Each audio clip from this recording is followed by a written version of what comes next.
On the face of it, the public-private partnership between the government and the Takatso consortium in the ownership of SAA sounds like it will be a relief for the taxpayer. It potentially means that the government will no longer need to add another cent of taxpayers' money to the embattled airline.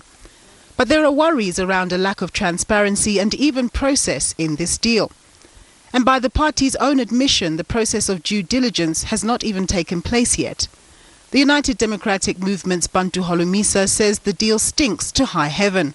He says it raises what he describes as serious questions, pointing to the fact that Harith General Partners are part of the consortium and that the Commission of Inquiry into allegations of impropriety regarding the PIC cast aspersions on the company, saying that Harith was only driven by financial reward for its employees and management and didn't care about returns for the government employee pension funds.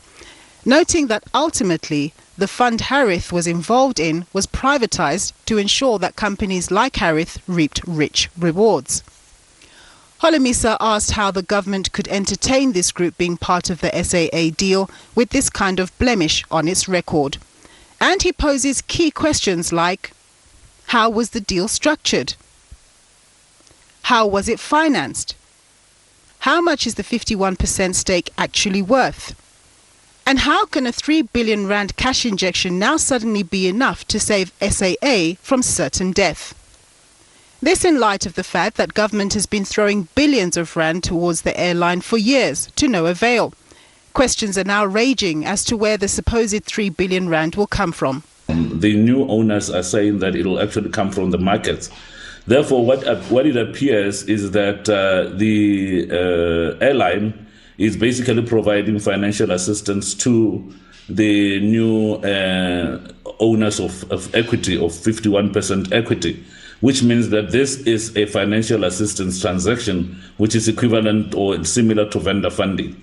Now, a company that is registered in terms of the Companies Act is basically regulated under Section 44, and therefore they must comply with the requirements under Section 44. One of the requirements is that the company needs to satisfy the solvency and liquidity test. And to the extent that the company has just come out of business rescue and it may not have enough resources at its disposal, one wonders whether the solvency and liquidity test will be satisfied.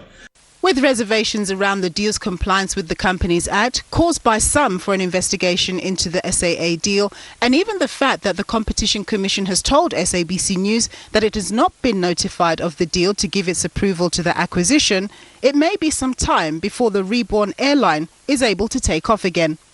Nampumelelo Siziba, SABC News, Johannesburg.